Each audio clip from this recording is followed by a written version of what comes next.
just like Sean Ryan and taken on all of these leftist movements and embraced those, even though they're completely objected to by the citizens that she is representing. It's time that we have people in Albany that actually represent the values of the communities that they serve.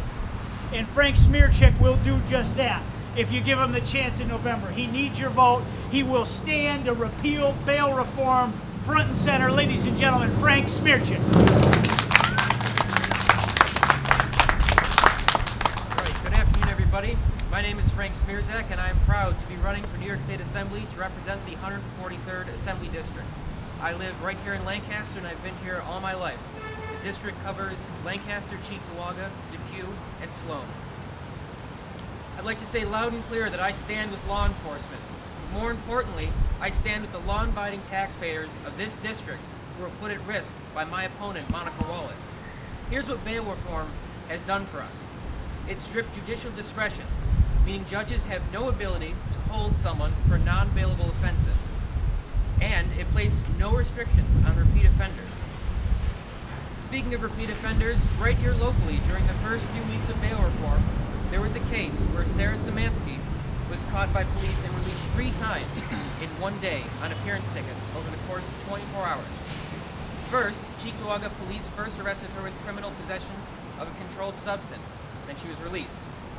Lancaster police had to arrest her for obstruction of governmental administration, endangering others while driving. She was released with an appearance ticket. Third, Lancaster police again for selling fake gift cards valued at over $1,000.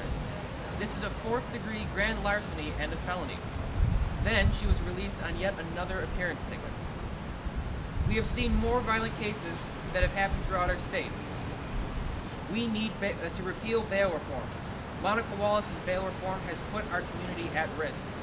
And I'd like to talk about some people that often are glossed over in this, and that's the victims of these crimes.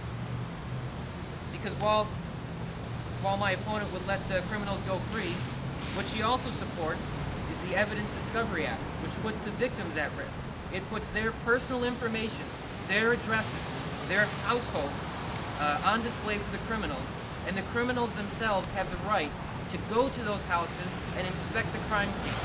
My opponent supports the re-victimization of innocent men, women, and children in this district, and I will not stand for that. How could any person that cares about keeping our community safe be okay with letting violent criminals back on our streets and re-victimizing the innocent men and women of our state? When people were shattering windows and throwing rocks at police in downtown Buffalo this summer, the unpeaceful protesters were posting on Facebook streams saying, "Don't worry, they can't hold you with cashless bail. You'll be out in no time. Keep going."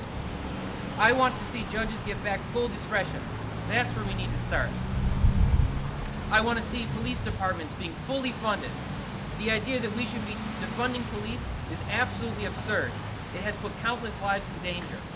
You know, I gotta say on a personal note, my best friend is a sheriff's deputy, and every day I have to hear him tell me about the danger that he's been put in by this bail reform bill. It is disgusting that we would let our law enforcement suffer like this when they put their families and themselves at risk every day to protect us from criminals in our society. Let me say loud and clear once again that I back the blue. We need elected officials who favor law and order. Law and order is on the ballot this year, and every single one of your votes counts.